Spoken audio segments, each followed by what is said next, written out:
नमस्कार। जय Hind all of you. आप सभी का आपके अपने online platform success with Shyam sir पर मैं आप सभी का हार्दिक स्वागत करता हूं। Welcome to all of you. दोस्तों, कैसे हैं आप सभी? मेरे हिसाब से एकदम स्वस्थ, मस्त, शानदार, जानदार और लगे हुए हो जोश और जुनून के साथ अपनी तैयारी में। दोस्तों, अभी यूपी पुलिस के पेपर चल रहे हैं 24 तारीख से 31 तारीख तक। ये 24 तारीख से पेपर स्टार्ट हुए हैं और उन पेपरों का मैथ्स का पेपर सॉल्यूशन मैं आप लोगों को करवा रहा हूं, हर एक शिफ्ट का।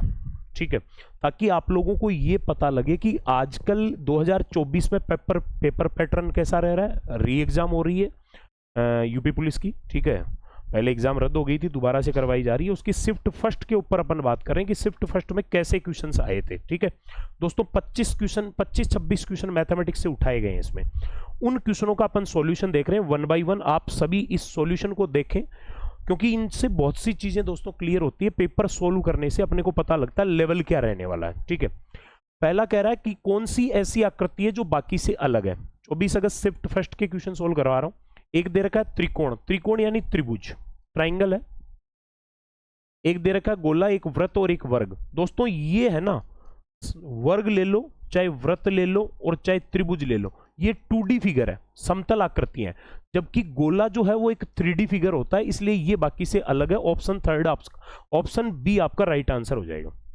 ये देखो, एक वेन आरेख का क्वेश्चन भी कह सकते हो और इसको आप मैथ्स का क्वेश्चन भी कह सकते हो। रीजनिंग और मैथ्स दोनों में कंबाइंड होता है ये क्वेश्चन।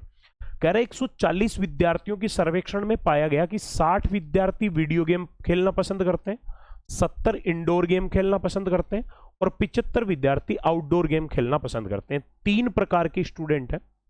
तो एक काम करता हूं, मैं 3 प्रकार के वेन डायग्राम बना देता हूं। सबसे पहला कह रहा है कि वीडियो गेम खेलने वाले स्टूडेंट है 60, इंडोर गेम खेलने वाले स्टूडेंट है 70 और आउटडोर गेम खेलने वाले हैं 75 टोटल स्टूडेंट ये दे रखे हैं। ठीक है, अब कह रहा है कि इसके अतिरिक्त 30 छात्र इंडोर और आउटडोर दोनों खेल पसंद करते हैं। इंडोर आउटडोर दोनों है 30। 18 को वीडियो गेम और आउटडोर गेम पसंद है, आउटडोर और वीडियो गेम है 18 को। 42 को वीडियो गेम और इंडोर गेम पसंद है, वीडियो गेम और इंडोर गेम है 42 को। और दोस्तों लास्ट में कह रहा है 8 को सभी प्रकार के खेल पसंद है। 8 ऐसे हैं जिनको सभी खेल पसंद है। तो अगला कह रहा है वेन आरेख का उपयोग करके उन छात्रों को ज्ञात करो जो केवल आउटडोर खेल खेलते हैं, केवल आउटडोर खेलते हैं। आउटडोर खेलने वाले टोटल स्टूडेंट है 75।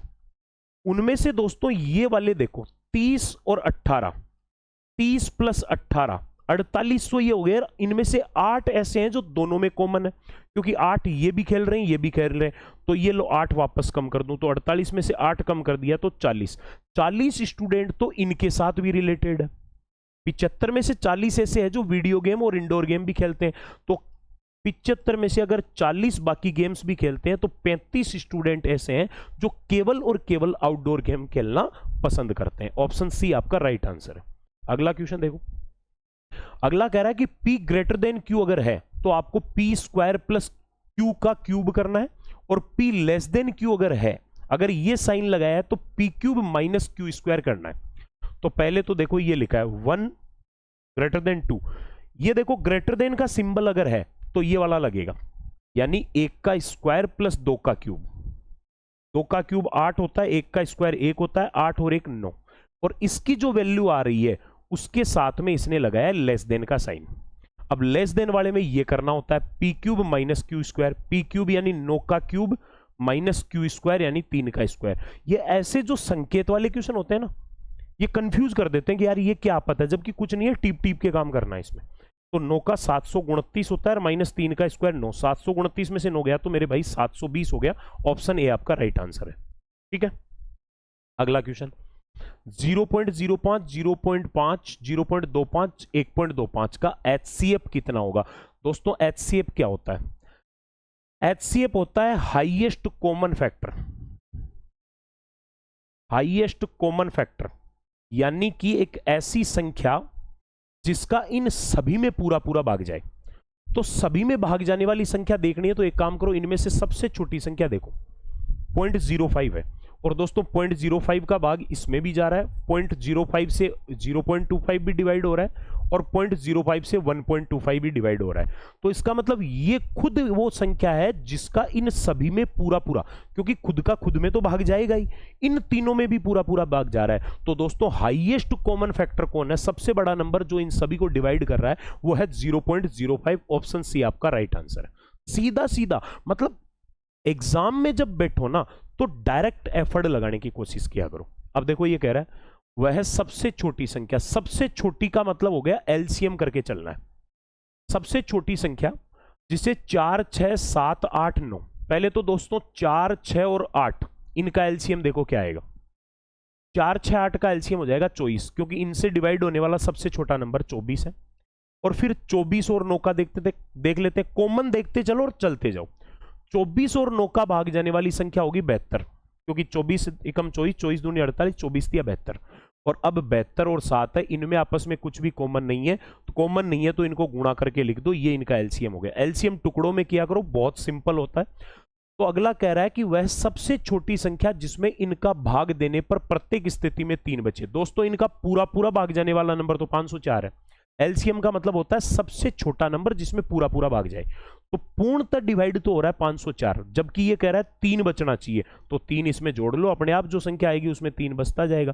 504 में तो पूरा पूरा चला जाएगा और 3 बचता जाएगा। तो इसका मतलब वो नंबर जो सबसे लोवेस्ट नंबर है वो कौन सा है, जो इस कंडीशन को फॉलो कर रहा है, वो है 507। अगला क्वेश्चन देखो। अगला कह रहा है 30 टेबल का लागत मूल्य 40 टेबल के विक्रय मूल्य के बराबर है। दोस्तों कह रहा है 30 टेबल का जो क्रय मूल्य सीपी है वो 40 टेबल के विक्रय मूल्य सेलिंग प्राइस के बराबर है। एक ही चीज ध्यान रख लेना, पूरी मैथमेटिक्स में इस प्रकार के गुणांक कहीं भी बराबर दिख जाए, वो चाहे मैथ्स के किसी भी टॉपिक का क्वेश्चन हो, डायरेक्ट रेशियो निकाल लिया करो। और 2 गुणांक बराबर में होते हैं, उनका रेशियो होता है सीपी का मान वो है जो एसपी के साथ लिखा है, और एसपी का वो होता है जो सीपी के साथ लिखा है। चाहे आप 0 से 0 काट भी सकते हो, 4 और 3। मतलब मैं कह सकता हूं कि इस क्वेश्चन में किसी वस्तु का क्रय मूल्य 4 रुपए और विक्रय मूल्य 3 है, तो 4 में खरीद के 3 में बेच रहा है, 1 का लग रहा है घाटा, इसके 1 का घाटा लग रहा है 4 में से, ठीक है। तो कितने परसेंट हो गया, 1/4 कितना परसेंट होता है, 25% होता है। 100% का चौथा हिस्सा हो गया 25%।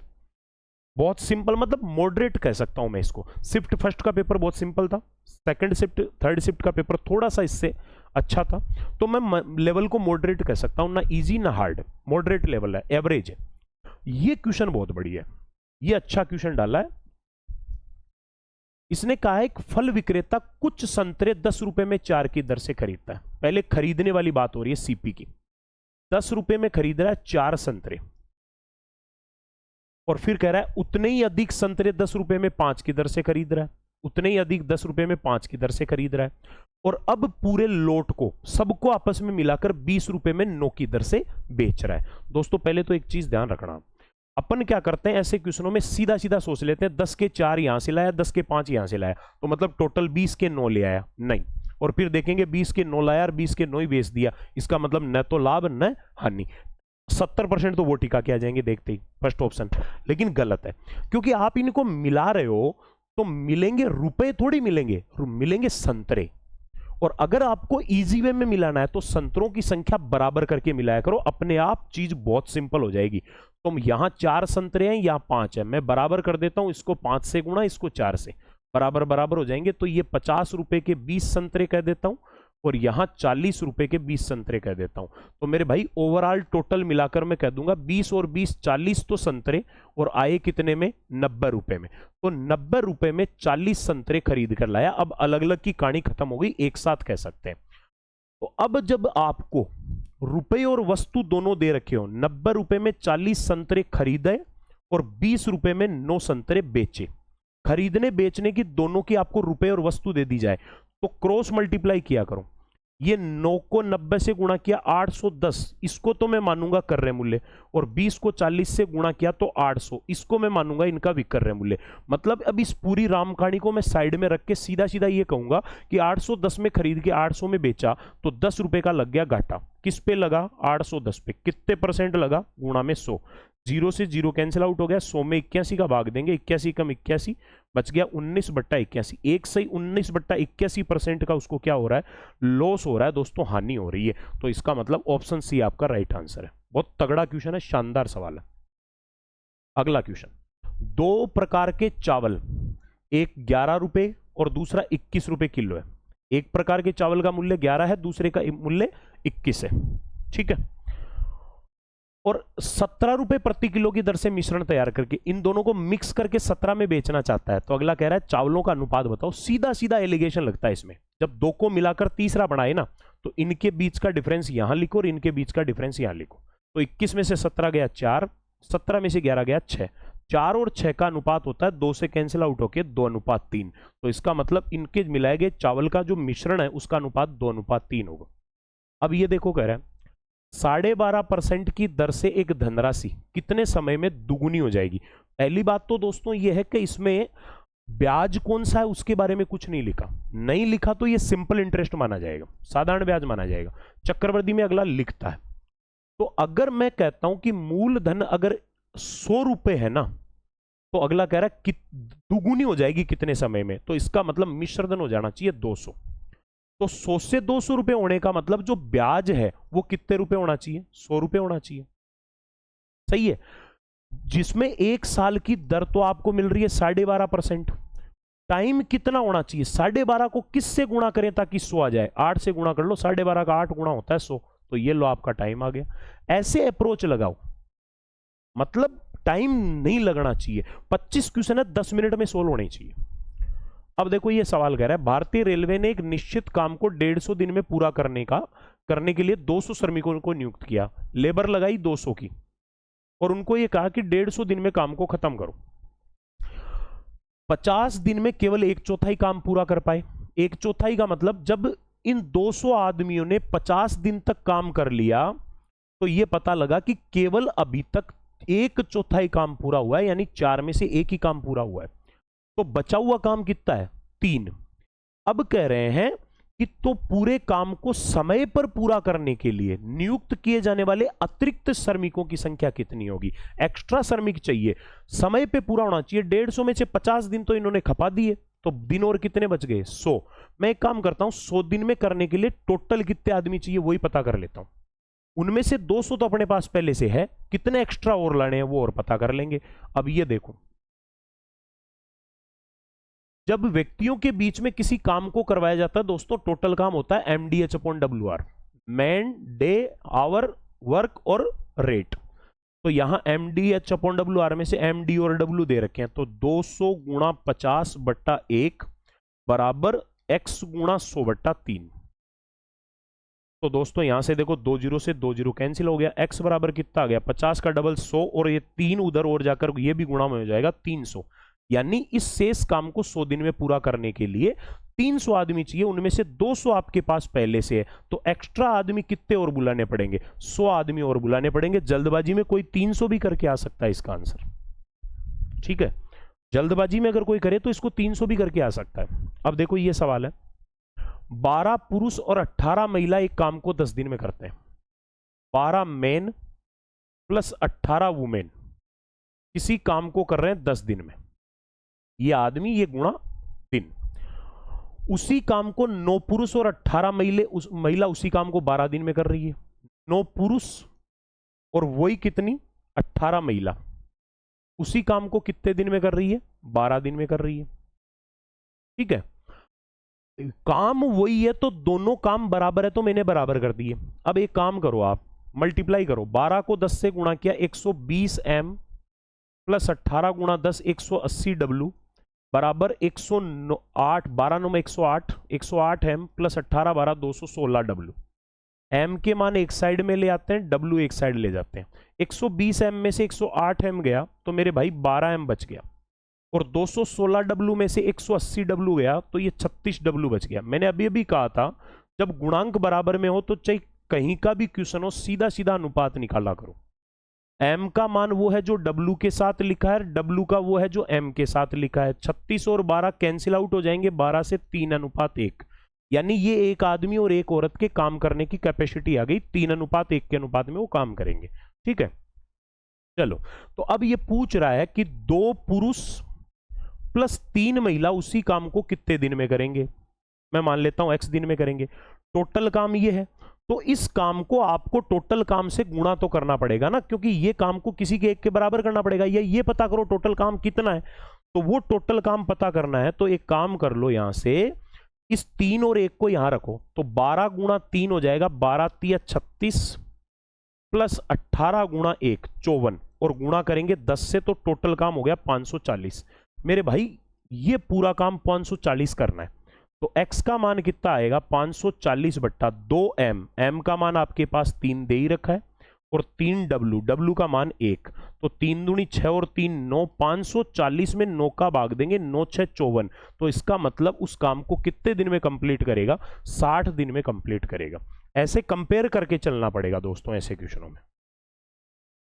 अब देखो ये कह रहा है 2 रेलगाड़ियां 59 किलोमीटर पर आवर और 32 किलोमीटर पर आवर की चाल से समान दिशा में चलती है।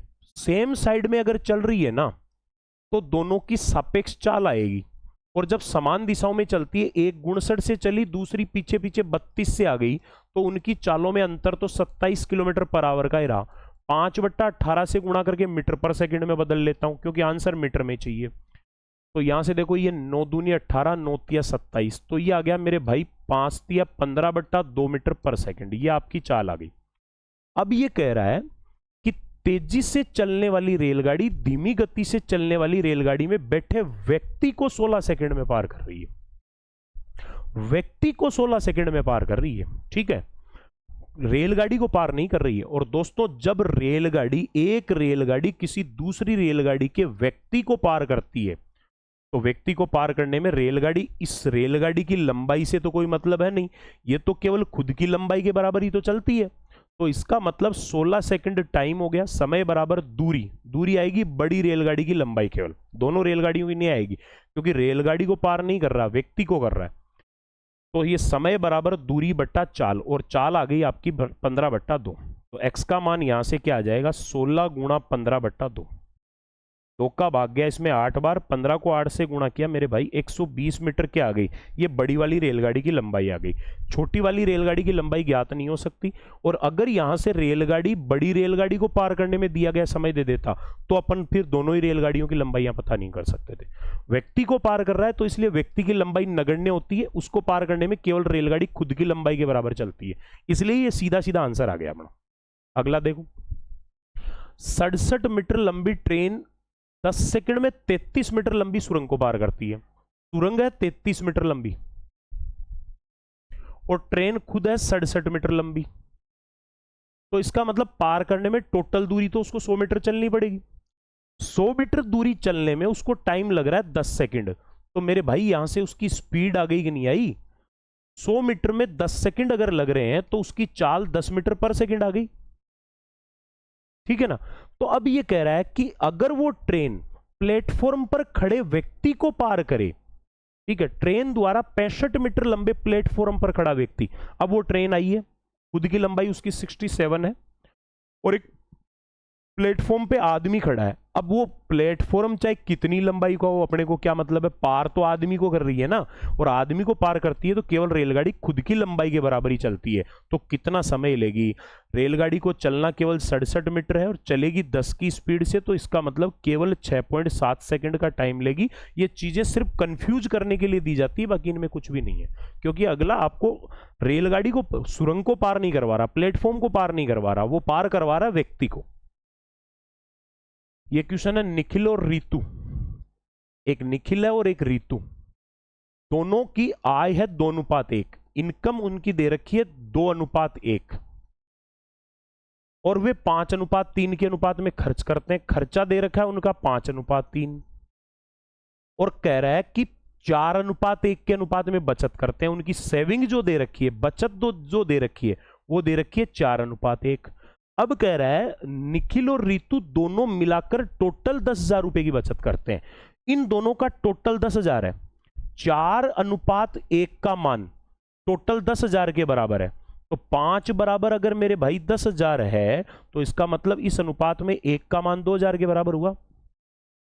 तो 1 का मान 2,000 के बराबर है, तो इनकी बचत क्यों, अनुपात क्यों रख रहे हो, बचत ही रख लो ना, 4:1, 1 का मान 2000 है तो 4 का मान 8000 और ये 2000। अब जब आपको आय और व्यय का अनुपात दिया हो और बचत का मान दिया हुआ हो तो वहां से आय डायरेक्ट आ जाती है मेरे भाई। कैसे आती है वो समझ लो। इनको आपस में आय व्यय के अनुपात को मल्टीप्लाई क्रॉस मल्टीप्लाई करो, 3 दूनी 6 और 5 एकम 5, इनके बीच का डिफरेंस है 1। और ऐसे ही व्यय और बचत को भी आपस में क्रॉस मल्टीप्लाई करो तो 8 तिया ये 24,000 हो गया और ये 5 दूनी 10,000 हो गया। ये सबसे शॉर्ट मेथड है इसका। 24,000 में से 10,000 गया तो 14,000। ये अंतर 1 का है, ये 14,000 का है, ये दोनों आपस में बराबर रहेंगे। यानी कि केवल आय की बात हो सकती है सीधी। आय वाला 1 का मान 14,000 के बराबर है तो फिर निखिल की आय का अनुपात तो 2 है, तो 1 का मान 14,000 हुआ तो 2 का मान कितना हो गया भाई 28,000। और फिर दूसरा कौन है रीतू, रीतू का अनुपात 1 दे रखा है, 1 का मान इसने 14,000 बता ही रखा है। तो उनकी जो आय है वो कितनी कितनी आ गई 28,000 और 14,000। ये केवल आय पूछे तब ये सीधा होता है। अगर व्यय पूछ लेता तो डायरेक्ट 5 और 3 से गुणा नहीं होता, पहले आय ज्ञात करनी पड़ती। जैसे 28,000 रुपए इसकी आय आई है, उसमें से 8,000 रुपए बचत है तो 20,000 रुपए उसका खर्चा है। सीधा अनुपात से गुणा नहीं होता है, क्योंकि ये जो अनुपात की तुलना हुई है वो केवल इनकम की हुई है। ये चीजें ध्यान रखना। कई बार क्या होता है शॉर्ट ट्रिक के चक्कर में अपन इतने ज्यादा आवेश में आ जाते हैं कि भूल जाते हैं क्या लॉजिक है। अगला, एक परीक्षा में एक छात्र जो अधिकतम अंक का 20% प्राप्त करता है, 20% प्राप्त कर रहा है और 5 अंकों से फेल हो जाता है। 20% वाले के 5 नंबर कम पड़ गए तो 5 और आ जाते तो पास हो जाता। और एक अन्य छात्र जो अधिकतम अंकों का 30% प्राप्त करता है, 30% प्राप्त करता है और उत्तीर्ण अंकों से 20 नंबर ज्यादा लाता है। वो 20 नंबर ज्यादा ला रहा है तो अगर मैं 20 कम कर दूं तो वो भी केवल पास हो जाएगा। 20% में 5 नंबर और जोड़ देंगे तो ये पास हो जाएगा, 30% में से 20 नंबर कम कर देंगे ये भी पास हो जाएगा। यानी दोनों केवल पासिंग मार्क्स है तो दोनों आपस में बराबर हो गए। तो परसेंट को एक साइड में ले लूं तो मैं 30% माइनस 20% और अंकों को एक साइड में ले लूं तो 5 + 20। तो मेरे भाई 10% बराबर कितने नंबर हो गए 25 नंबर। तो यहां से 1% बराबर कितने नंबर है 1% बराबर 25/10। 5 से कैंसिल आउट हुआ 5/2 नंबर, यानी कि 2.5 नंबर का 1% है। 5/2 नंबर का 1% है, 2.5 नंबर का 1% है। और जो लड़का फेल हुआ है वो कितने नंबर से हुआ 5 नंबर से फेल हुआ। तो उत्तीर्ण होने के लिए आवश्यक परसेंट बताओ। मेरे भाई फेल होने वाले के 20% तो आए, 5 नंबर से फेल हो गया। 2.5 नंबर का 1% है तो 5 नंबर का कितना परसेंट होगा 2%। इसका मतलब 20% उसके आए, 2% कम पड़ गए। तो पास होने के लिए कितने चाहिए थे 22% चाहिए थे। ये सबसे शॉर्ट तरीके हैं। अब देखो ये क्वेश्चन है, एक निश्चित धनराशि पर 2 वर्ष के लिए 5% की दर से साधारण ब्याज 1,600 रुपए है तो 3 वर्ष के बाद समान दर पर चक्रवृद्धि ब्याज कितना होगा जब वार्षिक संयोजित किया है। यानी चक्रवृद्धि ब्याज 1-1 साल की किस्तें बनी है, 6-6 महीने की किस्तों का कोई झंझट नहीं है। मैं इसको 2 तरीके से समझा रहा हूं दोस्तों, दोनों में से जो अच्छा लगे उससे कर लो। पहली बात तो यह है कि सिंपल इंटरेस्ट का मैं अगर कंपेयर करूं तो 5% दर से 2 साल के लिए दिया था। साधारण ब्याज हर साल का सेम होता है तो 5-5% 2 साल तो साधारण ब्याज हो गया 10%। और 10% साधारण ब्याज का मान 1,600 रुपए दे रखा है तो इसका मतलब मूलधन फिर 100% होता है। 10% का मान 1,600 रुपए है तो 100% का मान इसका 10 × 16,000 हो जाएगा। हो गया कि नहीं हुआ, मूलधन 16,000 रुपए आ गया। अब कह रहा है कि चक्रवृद्धि ब्याज बताओ 3 साल का। अब मैं अगर कंपाउंड इंटरेस्ट कैलकुलेट करूं तो 5% रेट ऑफ इंटरेस्ट है, इसको मैं 5/100 लिख देता हूं। 5/100 को काटेंगे तो 1/20, यानी 20 रुपए पर 1 साल में 1 रुपया ब्याज प्राप्त होगा। तो पहली साल की मैं बात करूं तो पहली साल में मूलधन 20 रुपए हो जाएगा और 1 रुपया ब्याज मिलेगा तो मिश्रधन 21। दूसरे साल में 3 साल का चक्रवृद्धि ब्याज चाहिए तो दूसरे साल में मूलधन 20 का स्क्वायर हो जाएगा और मिश्रधन 21 का स्क्वायर हो जाएगा। तीसरे साल में मेरे भाई मूलधन 20 का क्यूब हो जाएगा और मिश्रधन 21 का क्यूब हो जाएगा। अब 3 साल की बात हो रही है तो देखते हैं 3 साल का टोटल मूलधन तो हो गया 8,000, और मिश्रधन 21 का क्यूब 9261। ठीक है, तो अब आप ये देखो, जबकि ये कह रहा है कि मूलधन 8000 नहीं है, मूलधन है 16000। अपना मूलधन आ चुका पहले 16000, तो 8000 का डबल है ये, तो फिर मिश्रधन भी डबल होगा। 9261 का डबल कितना हो गया? 18522। 16000 रुपए 18522 रुपए हो गए। तो मुझे बताओ चक्रवर्ती ब्याज के रूप में 2522 रुपए प्राप्त हो गए। ये इसका कंपाउंड इंटरेस्ट हो गया। एक तरीका तो ये है। अगर अपन दूसरे किसी मेथड से इसको करना चाहें तो ऐसे भी कर सकते हैं। दोस्तों, साधारण ब्याज में चक्रवर्ती ब्याज में केवल क्या फर्क होता है? चक्रवर्ती ब्याज में केवल ब्याज पे ब्याज एक्स्ट्रा लगता है। तो सिंपल इंटरेस्ट ये कह रहा है कि 2 साल का 1600 रुपए है। साधारण ब्याज हर साल का सेम होता है। 2 साल का 1600 है, तो इसका मतलब 1 साल का 800, दूसरी साल का भी 800, तीसरी साल अगर और होती तो उसका भी 800। चक्रवर्ती ब्याज में केवल और केवल इतना सा फर्क होता है कि वहां ये तो लगने ही लगने, ब्याज पे ब्याज एक्स्ट्रा और लग जाता है। तो पहली साल तो लगेगा नहीं, लगेगा दूसरी साल। दूसरी साल ब्याज पे ब्याज लगेगा, तो दूसरी साल से पहले ब्याज कितना है? 800, इसका 5% लग जाएगा। रेट ऑफ इंटरेस्ट 5% है। 800 का 5%, 800 का 10% होता है 80, तो 5% हो गया 40। तीसरी साल ब्याज पे ब्याज लगेगा। इस साल में ब्याज पे ब्याज लगेगा, तो इतने ब्याज है इससे पहले, इन सब पे 5-5% लगेगा। 800 का 5% 40, इसका 5% 40, और 40 का 5%, 40 का 10% होता है 4, 10वां हिस्सा, तो 5% हो गया 2। तो अब ये देखो कि ब्याज पर ब्याज एक्स्ट्रा कितना लगा। एक्स्ट्रा तो केवल 40, 40, 80, 40, 120 और 2 122 रुपए लगा। यानी साधारण ब्याज के साथ में केवल 122 रुपए एक्स्ट्रा लगे अपने, है ना। और 3 साल का साधारण ब्याज होता तो कितने रुपए होता? 2400 होता। तो 2400 में 122 रुपए एक्स्ट्रा लग रहे हैं, तो इसका मतलब चक्रवर्ती ब्याज कितने रुपए लग रहा है? 2522 रुपए लग रहा है। ये लो, ऐसे ही कर लो यार। कई तरीके होते हैं। सिंपल कंपाउंड इंटरेस्ट जितना सिंपल चैप्टर नहीं है कोई भी, बस थोड़ी सी कैलकुलेशन परेशान कर सकती है। और कंपाउंड इंटरेस्ट से नॉर्मल चैप्टर नहीं हो सकता, और सबसे इंपॉर्टेंट भी है, हमेशा एग्जाम में आता भी है। ये कह रहा है 12 अगस्त 2022 से 11 अगस्त 2023, पूरा पूरा 1 साल बीत गया भाई, 1 वर्ष बीत गया पूरा। और 2022 से 2023 तो वो साधारण वर्ष ही है, 365 दिन वाला ही है। ठीक है, 15% प्रतिवर्ष की दर से 73,000 रुपए का ब्याज क्या होगा? अरे यार 15% दर है, 1 साल टाइम है, तो ब्याज 15% का ही तो होगा, क्योंकि ये जो दर दे रखी है वो 1 साल की दर ही तो है। अगर यहाँ 2 साल का टाइम होता तो ब्याज भी डबल हो जाता, 30% हो जाता, है ना। तो लो भाई, सिंपल इंटरेस्ट मिलेगा 15%। किसका? 73,000 का। 73,000 का 15%, 2 जीरो से 2 जीरो कट गया, 0, 15 तिया 45, 4 15 7 105 और 4 109, 10,950 रुपए। कई क्वेश्चन तो इतने छोटे डाल रखे हैं जिसकी कोई हद ही नहीं है। ये पूछ रहा है 475 का 15%। 475 तो अंकित और 15% छूट। पर जूते की एक जोड़ी पर कितनी छूट है? एक जोड़ी पर छूट है 475 का 15% की। तो एक तो 475 का 15%, वैसे कैलकुलेट कर लो आप।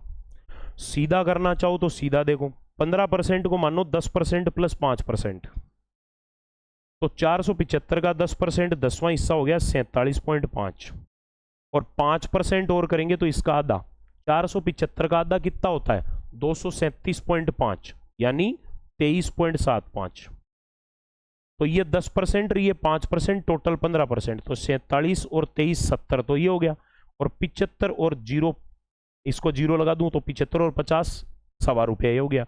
70 और सवा यानी 71.25 रुपए। थोड़ी थोड़ी जोड़वा के टेक्निकल तरीके से किया करो, आंसर टाइम बचता है। और मैथ्स में टाइम बचाने का मतलब नौकरी लग रहे हो भाई। मैथ्स में अगर टाइम बचा रहे हो इसका मतलब जॉब लग रहे हो आप, है ना, कोई दिक्कत ही नहीं है।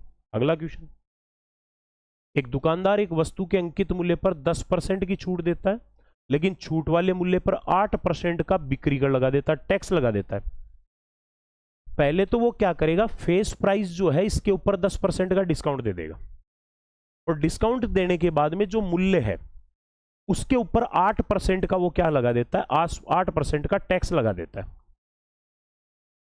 यदि ग्राहक बिक्री कर सहित यानी टैक्स के साथ 34,020 रुपए का भुगतान करता है, तो फिर अंकित मूल्य कितना है? एक काम करो मेरे भाई, आप इस क्वेश्चन को भी आप दो तरीके से कर सकते हो, है ना।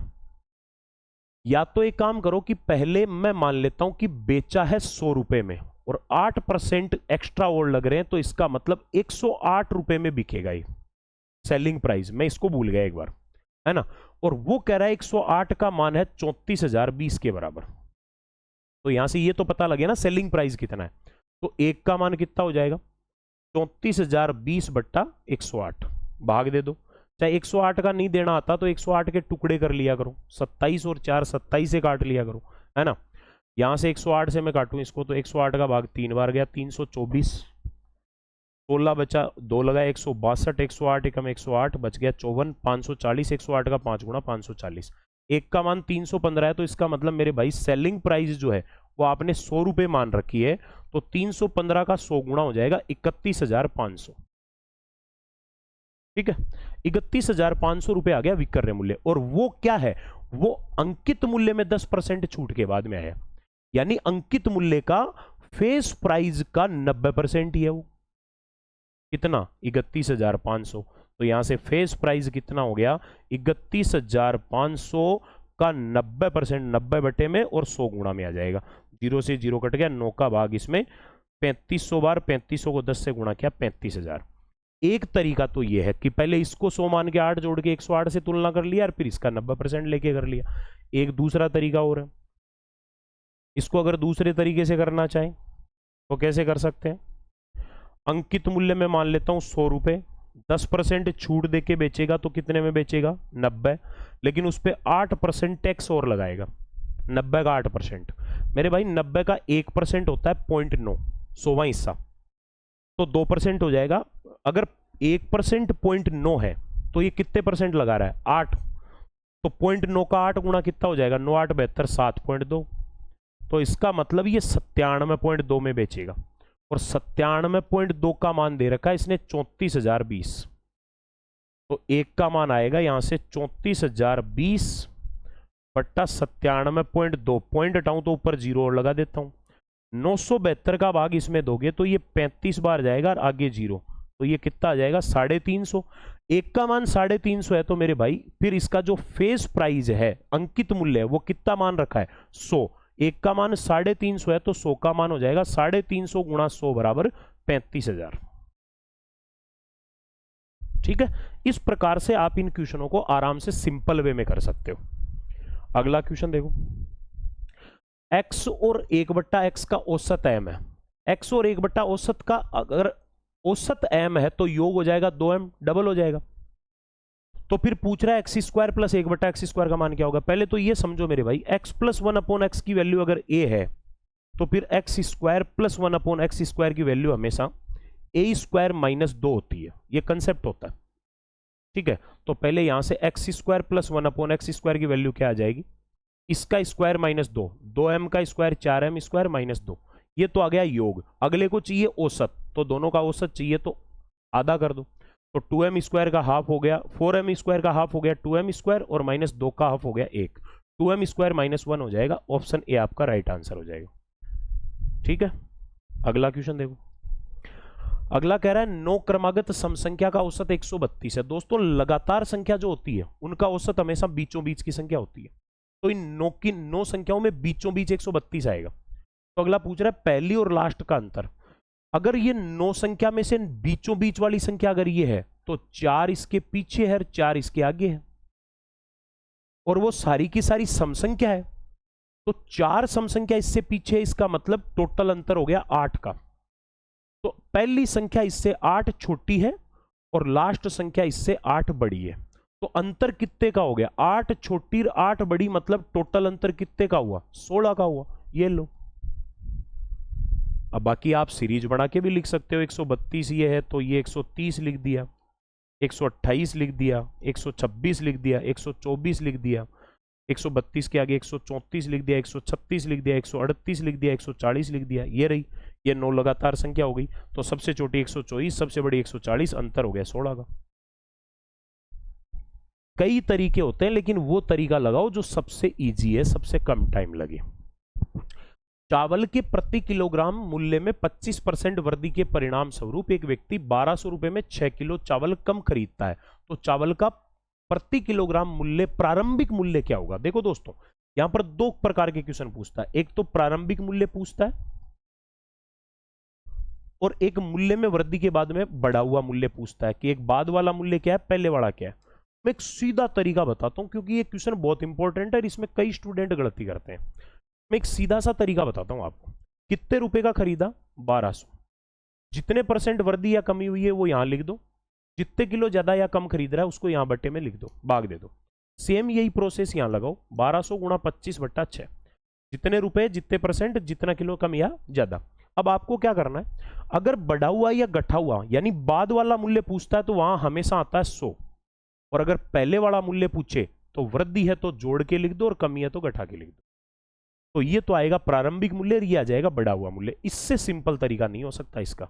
25 का भाग इसमें 5 बार, 6 पंजो 30 का भाग 40 बार, तो इसने प्रारंभिक मूल्य पूछा है, तो प्रारंभिक मूल्य कितने रुपए हो गया? 40 रुपए पर किलो हो गया। बस इतना सा करना है।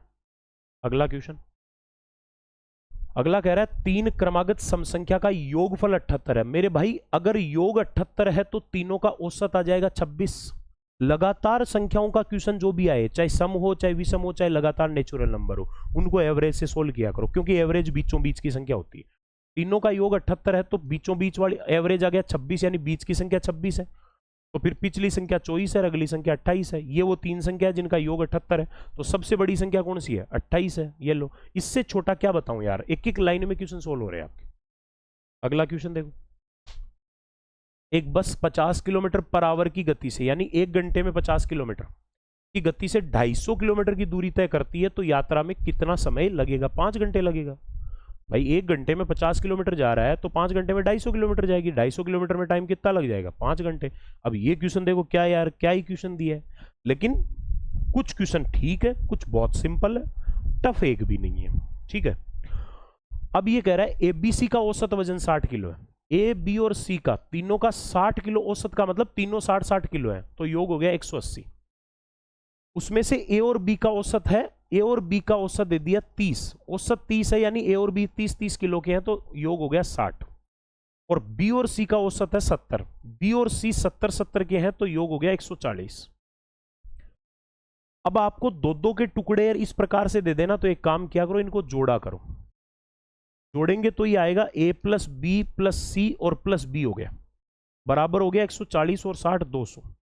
उसमें से a प्लस बी प्लस सी का मान है 180। मेरे भाई 200 में से 180 तो ABC तीनों का टोटल है, तो बच गया वो मान किसका हो गया? B का हो गया, क्योंकि यहाँ B एक्स्ट्रा है, तो B का मान कितना हुआ? 20 किलो। जिसके कंसेप्ट क्लियर है, जिसकी टेक्निक अच्छी है ना, वो तो 1-1 सेकंड लगाएगा इन क्वेश्चनों को करने में।